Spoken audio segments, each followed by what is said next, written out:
Y'all know something I learned, and I just talked about this on my podcast, Conversations with Miss Marcie.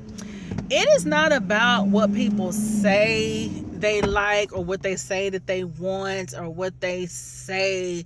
It's all about a person's patterns. Patterns a lot of times tell the real story. Patterns tell what the mouth won't tell. A lot of times people say things because they think it sounds good, or they think is what people want to hear, or it's what they think they should like or want. Like, for example, somebody may say, oh, I like a man of this caliber. I like a man that makes six figures. I like a man that, does X, Y, and Z, blah, blah, blah. He makes six figures. He has a good paying career, or, but if you notice that person's dating pattern or the relationships they get into that are serious, it's the opposite type of man. So it reveals and it says, okay, well, you don't want a six-figure nigga. You don't want that. You don't, that's not what you keep getting with. You want this type of man. And there's nothing wrong with whatever man you like.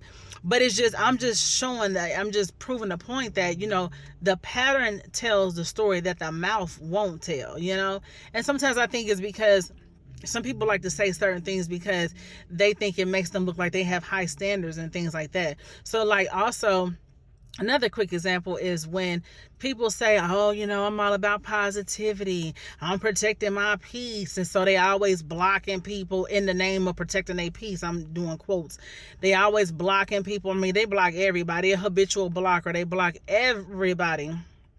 They block anybody who make them mad, just anything for any reason, okay? Block people.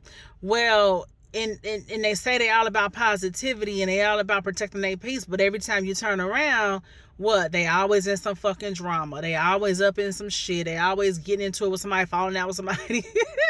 They always blocking people. You don't care about peace and shit like that. No, you don't, because that's not what your pattern shows. You have a pattern of always getting into some drama, and that whole blocking shit, that habitual blocking shit, that doesn't mean you like peace. That shows that you don't know how to navigate fucking relationships. You don't know how to navigate conflict. So you got to block people. That's what that is. And that's a whole nother story. That's a whole nother topic too. But my point is that patterns tell the story that the mouth won't.